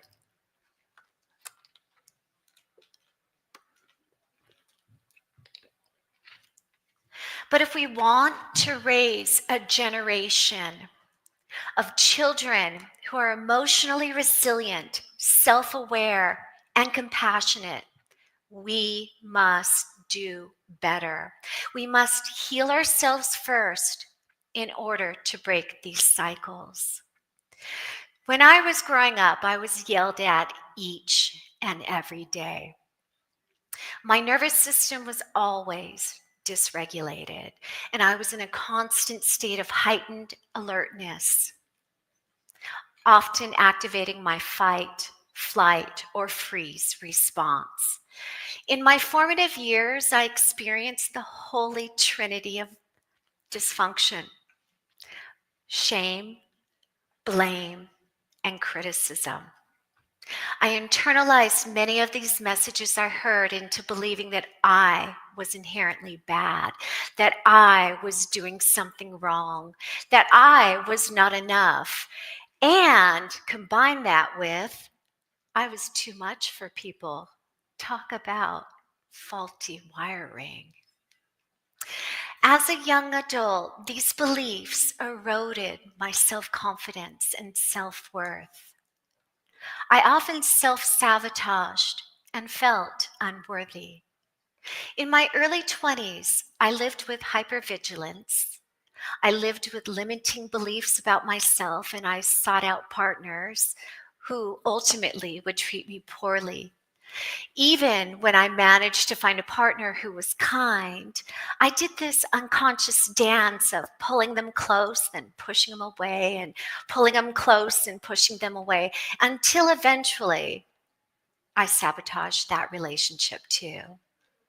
Suffice to say, I was quite unhappy until I started down a path of self-healing.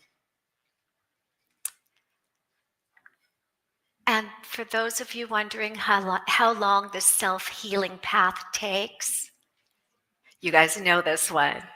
It never ends. Yeah.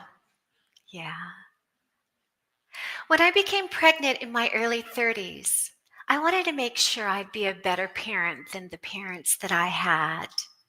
I read every book I could get my hands on and explored the many parenting styles, things like conscious parenting and peaceful parenting, hand-in-hand parenting, and attachment parenting, and so many others. I took what resonated for me and left behind that which didn't. I focused on raising my son, developing his emotional intelligence, and creating a strong connection between us through strong, respectful communication. Our story is a little different than most families, and if you're not familiar with our story, the quick Reader's Digest is as follows.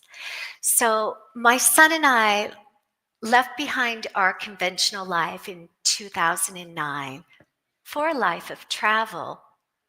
He was only 9 when we left the States, and our adventure took much longer than we anticipated. I raised him from ages 9 to 20, living nomadically, traveling around to more than 40 countries. And we lived our lives in partnership and spent almost every day together over those 13 odd years. Crazy, right? If any of you have spent significant amounts of time with a family member, you know it's bound to be filled with challenges.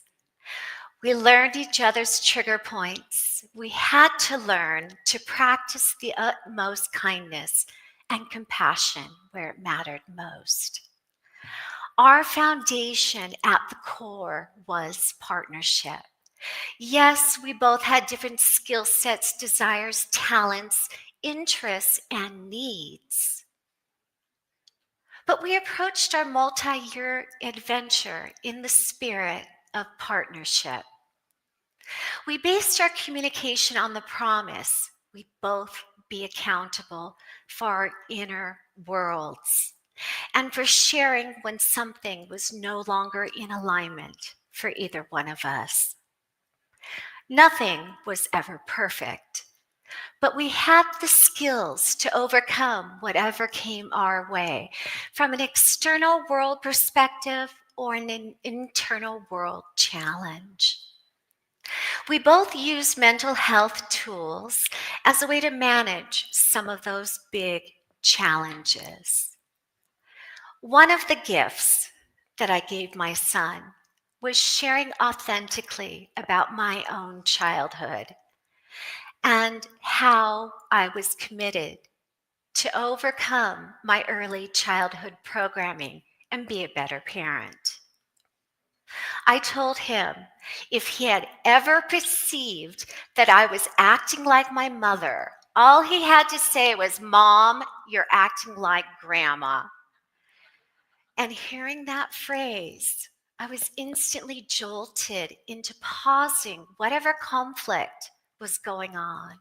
And after I regulated my own emotional state, I could then and only then intentionally repair whatever rift I was causing.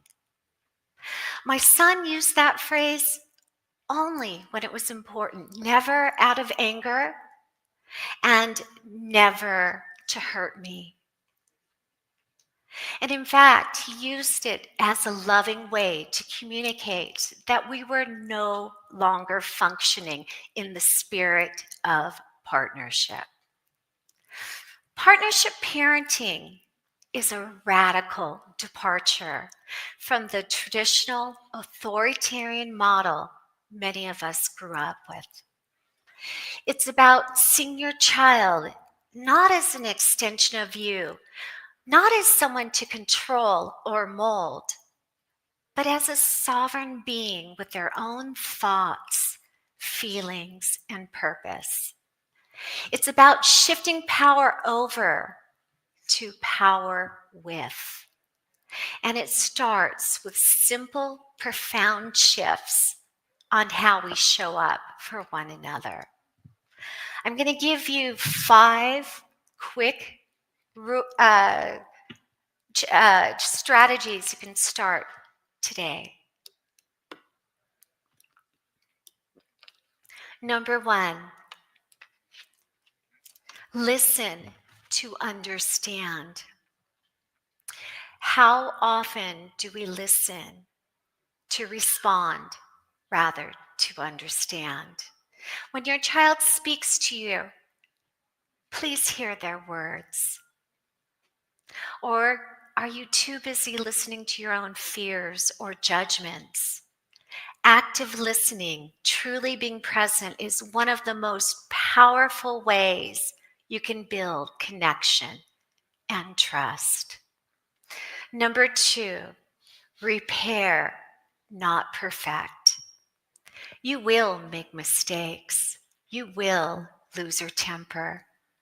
You will say the wrong thing. We are all human, after all. The goal is not perfection. It's about repairing. When you mess up, own it. Apologize. Model humility. Model accountability. This is truly the key to connection. Number 3, create emotional safety. This means holding space for your child's emotions without judgment or trying to fix them. Let me say that again. Holding space for your child's emotions, even the big ones when they're having a temper tantrum, screaming on the floor. Hold space for those big emotions without trying to fix them. It means being their calm in the storm. It means being their safe harbor to return to no matter what. It means being regulated yourself, especially when they are not. Number 4, challenge your beliefs. If you find yourself auto-responding, you're running a program. Ask yourself, where did I learn this? Is this programmed belief serving me? Is it serving my child? For example, the idea that children must obey without question might stem from a belief that compliance equals respect. But you and I know that true respect is earned and can never be demanded. It's your job to know where your internal parenting program is coming from and question it. And in fact, question everything. Yeah. And finally, number 5, embrace collaboration. Partnership parenting is about co-creating. Instead of imposing rules, create a family culture where you live from a place of values and principles. Rules in your family create a need for rule makers, rule enforcers, and ultimately punishers of those broken rules. Trade in an authoritarian paradigm for a paradigm of partnership. Partnership does not mean giving up boundaries. It means setting them together in a way honoring everybody's needs.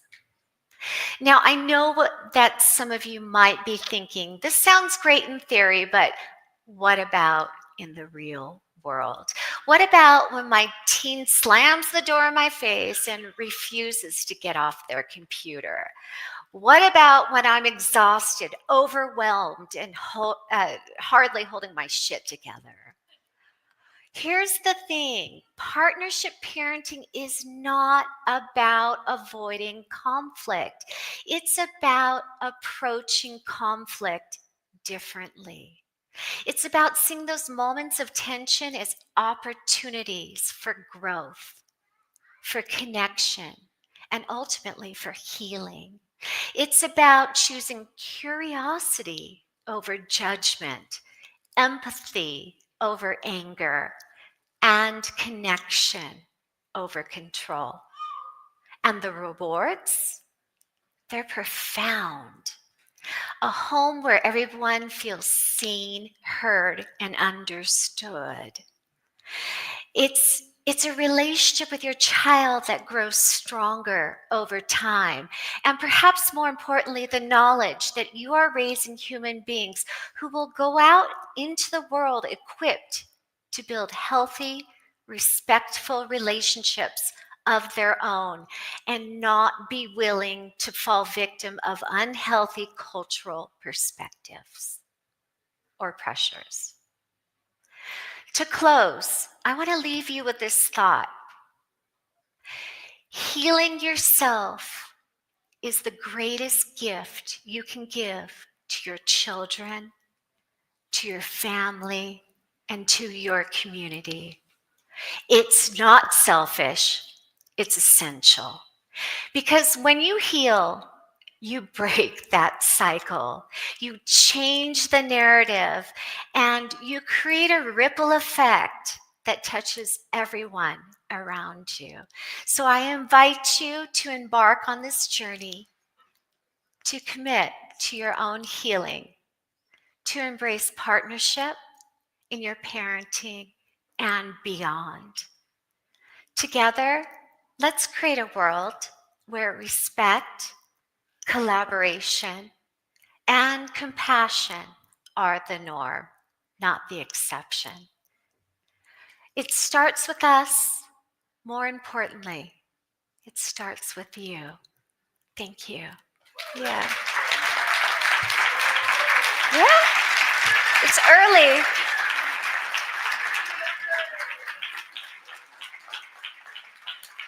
So I guess I finished early, so I guess I could answer questions if you have them. Yes. Just wondering if you're available to come on podcasts if anybody here who has a... Sure. Easy. Sure. Actually, one of the reasons why I'm standing here is I was invited by Derek and Miriam and the organizers of this conference to help cultivate more of a family atmosphere here at the People's Reset. I brought with me tons of games and activities for the littles. We've got an art station, which is out in the gallery area. And I invite everybody to tap into their own creative sense of playfulness, because playfulness really feeds our imagination, helps us to cultivate our own ability to solve problems, and it helps us to connect to one another. So even if there aren't a ton of children here, let's be playful as children. And this experience hopefully will show that next year we're going to have 50 children joining us. We're going to have families. We're going to have 100 children joining us the year after. For me, it's really important. Derek always talks about the next 7 generations. And it starts here. It starts now. So, yeah. Any other questions? Yeah. Oh. Yes. Hi, Maria. It's not on. To people that have never heard of the concepts that you're talking about, can you please tell them how Mira actually turned out? How? Mira, your son, turned out because he was raised, Oh, this way. And people might be wondering, if I let my kids do whatever they want, are they just going to be a couch potato for the rest of their life? So please share. Thank you, Maria. So my son was here on the stage with me at the second grader reset. He, again, as you heard, was raised in partnership, and he was raised without school. He was raised as a self-directed learner. And he is now 25. He's at my house watching the dogs. So he couldn't be here. But he's an amazing human being. He has started his own business. We work in partnership on 2 businesses together. We own a board game cafe together because the spirit of playfulness is really a big part of our family culture. We have traveled the world. He tutors young self-directed learners, and he teaches online. And he's got a wonderful girlfriend. He's 25, and I hope that he makes me a grandma someday soon. So he's doing wonderful. He's great, and he's a great guy. He's a lot of fun to be around, and he's designing board games. Yeah, he's great. Yeah, of course. Hi. So Hi. I've got a beautiful 3-year-old son who understandably is a freedom-loving rebel like his dad. Yeah. But accordingly, there are certain things that we need to do, like get him to nursery on time, and certain things that require boundaries. And one of the things I've struggled with is try to create the space when he's in flow, doing his own thing, but we need to go. What would you suggest when it comes to supporting him through the things that we know need to happen on a certain time without becoming in any way authoritarian? Because that is my greatest fear as a parent. Yes. I become a command and control, and I really just want to liberate and empower him to recognize what he needs to do on time, for example. Well, 3 is quite young, but absolutely explain to him and do not dumb it down. Talk to him about your family culture. Our family culture is one of respect. However, we function in this world. And so as a family, we're committing to go to the nursery to do this. And sometimes we have to stop in the middle. But if he's got big feelings that come up as a result of switching gears, sit with them, honor them. Never reduce what he's feeling as not being important. Sit with them. We're not here to fix our children. We're here to create safe spaces so that when they do have these big feelings, they feel safe to express them. And you are the safe person to have that experience with. Also, let them make mistakes. Let them fail. And be there for that as well. And talk through it the whole time. talk through it. This will become part of his programming, understanding that communication is a part of the experience, the big experiences and the little experiences. Yeah, and I hope that that helps somehow. Yeah, of course. Yeah, hi. I have Hey. a quick question. Mhm. And all what you were saying today was very, very helpful and applicable. What do you advise on screen time or the use of electronics? I'm talking about children. Mhm. And when you even already have, it's already there, so it's now it's weaning off or replacing or substituting or with something else. What do you advise on that? Speaking, I'm telling you, I'm Yeah. from Canada, where most of the year is mostly indoor because of the Yeah. weather, right? So limited options with physical activities outside the door, or maybe it's my limiting belief. So what do you advise? Well, yeah, I would have you first look at that because you're bringing that to the partnership. You're limiting belief about expectations of what he should be doing. And that's a big part of it. I'm not anti screens, but I'm not pro screens either. I'm talking about approaching this in partnership. I'm actually holding a workshop discussion group on this topic because this topic is alive for almost every parent that I've ever met, right?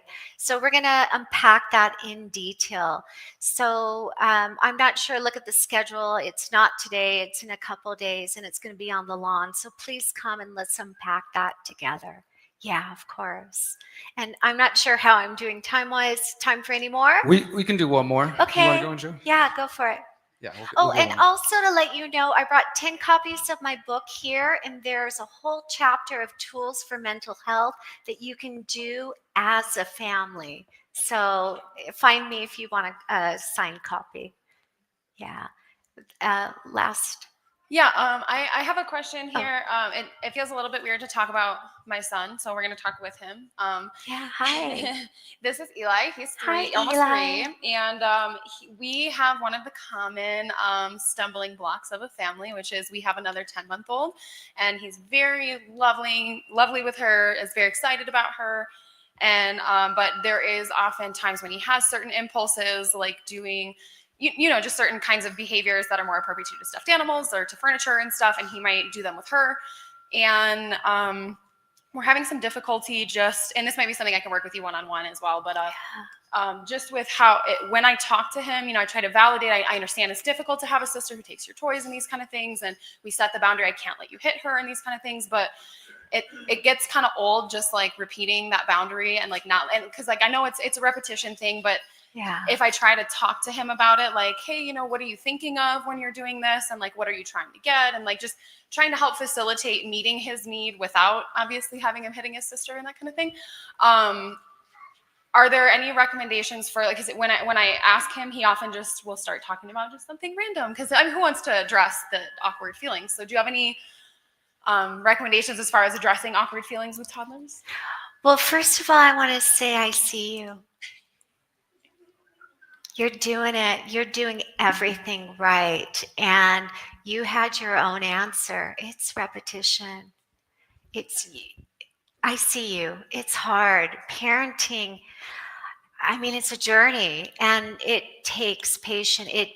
If there is ever an issue with your own not being regulated, that's when you need to be able to have the language to say, Mommy needs a moment. Mommy loves you. Mommy needs to take care of Mommy right now. And then go up and repair because he doesn't understand I'm dysregulated. My nervous system is off. But he does understand that if you're not available in the moment when he needs some, repair, hold him afterwards. I feel better now. Mommy just needed mommy time, you know, or whatever your language is. Patience and repetition, patience. But I see you. You're doing it. Yeah. Yeah, of course. Yeah. Thank you. All right. Make some noise for Lady Liberty, everybody. Thanks. Thank you. Yeah. Do you guys understand what I was saying earlier about, for those who, well, first off, who's their first People's Reset in person? Yes, that's really cool. We got a lot of new people. Awesome. So hopefully by now you're gathering that we consider this to be a very holistic event. You know, as I said earlier, each of the pieces we think are important. So there are people who are coming here who are permaculturists, who maybe have never thought about how breathing. And there are people who are coming here as technologists who maybe haven't ever spent any time in the garden, and vice versa. And so we think each of these pieces is important. And I just appreciate each of you hanging out and spending time with us today. I want to give you a couple of announcements before we do go to our lunch break. First of all, I want to remind you, when you walk out, of course, we have all of our amazing vendors. Go see them, show them love. We have local vendors. We have vendors who've come from elsewhere. And check out their products. That's why they're there. That's like our Agora, our open marketplace where we can exchange. You might notice there's no taxes here. And of course, we even appreciate it and are grateful for those who use barter, who use cash, of course, those who use crypto, who use the Tumen, where we're going to hear more about on Friday. Any alternative forms of currency is really what our community is about. So I just want to appreciate all of you who do make that effort to be outside of the system as much as possible and not be tracked and traced. Because I don't know about you guys, but I don't like big brother, big sister, whoever, all up in my business. And it's better whenever the business is just those of us here in this room. So we're going to continue after lunch. We have Jason Christoph coming up. We got several other speakers who are really powerful. We are going to have our first Spanish talk in the second half of the session. So as I said earlier, those who don't speak Spanish, if you want to hear the talks, and I think you probably will, in English, you'll need to check out headsets as the Spanish speakers are currently doing.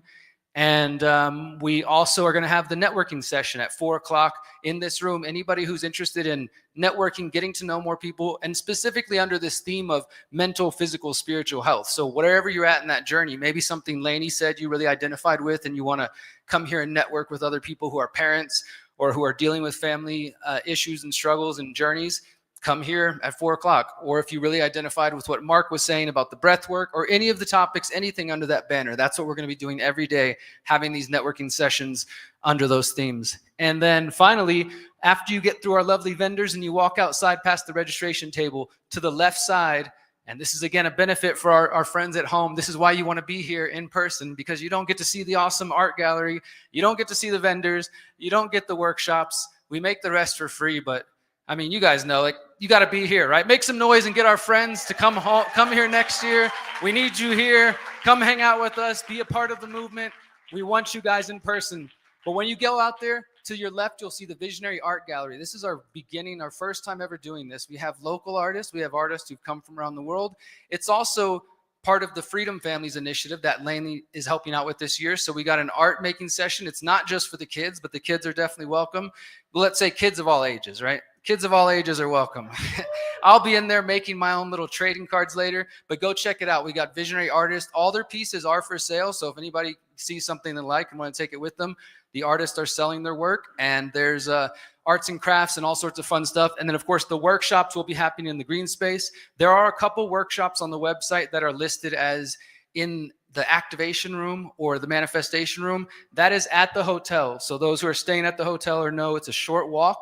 Walk inside the lobby, go up the stairs, and you'll see signs. They've got signs already ready to lead you to those different rooms. So some workshops in the green space, some of them over at the hotel. And I think that's it, guys. So thank you so much, guys at home. We'll see you after lunch in about an hour and a half. Make some noise, my friends, for part one, day one of the People's Reset. We'll see you soon. Thank you, guys.